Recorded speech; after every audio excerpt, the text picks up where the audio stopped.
नमस्कार। एक कहानी पंचतंत्र, रचयिता है विष्णु शर्मा। कहानी का नाम है कि बकरा, ब्राह्मण और 3 ठग। एक पंडित जी कहीं से उनको जजमान के द्वारा एक बकरा मिला और बकरे को लेकर के वह अपने घर की ओर प्रस्थान करने लगे।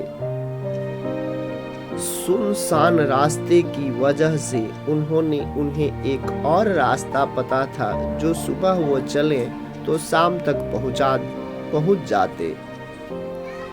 इसी पे उन्होंने जैसे ही यात्रा प्रारंभ की तो 3 ठगों की नजर उन पे पड़ गई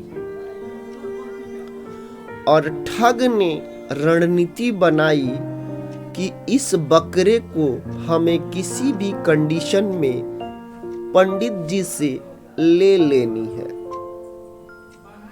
इस पे उन्होंने बारी बारी से, पंडित जी जैसे ही कुछ ही दूर गए थे तो पहला ठग गया और बोला कि ये पंडित जी, आप ये कुत्ता लेके कहां जा रहे हैं? इस पर पंडित जी ने बोला, मैं कुत्ते नहीं, तुम्हें दिखता नहीं है, मैं बकरा लिया हूं।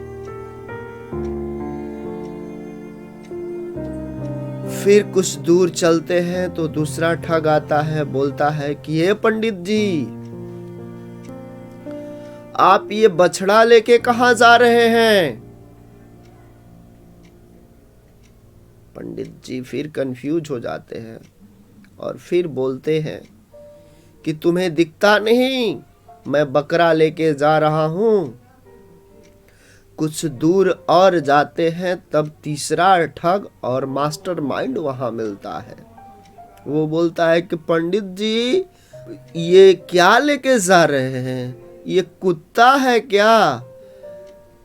तब पंडित जी के दिमाग में हंट होती है और पंडित जी बोलते हैं कि कहीं सच में मैं कुत्ते तो घर को नहीं लेके चला जाऊं, घर में बवाल हो जाएगी। इस वजह से पंडित जी ने उस बकरे को कुछ दूर पे छोड़ दिया और छोड़ करके चले गए। इस कहानी से हमें क्या शिक्षा मिलती है कि इस संसार में भरे पड़े ठगेरों की, लोग एक दूसरे को ठगने के लिए पूरी तरह प्लानिंग कर रहे हैं। बहुत सारे ठगेड़े ऐसी प्लानिंग कर रहे हैं और इन ठगेरों से काफी होशियार रहना है और काफी सचेत रूप से ही इनके साथ का। अगर पंडित जी को सच में पता चल जाती कि ये मार करके खाएंगे मेरे बकरे को, तो पंडित जी कभी उन लोगों की बातों में नहीं आते और उनका बकरा भी उनके साथ रहता। धन्यवाद, नमस्कार।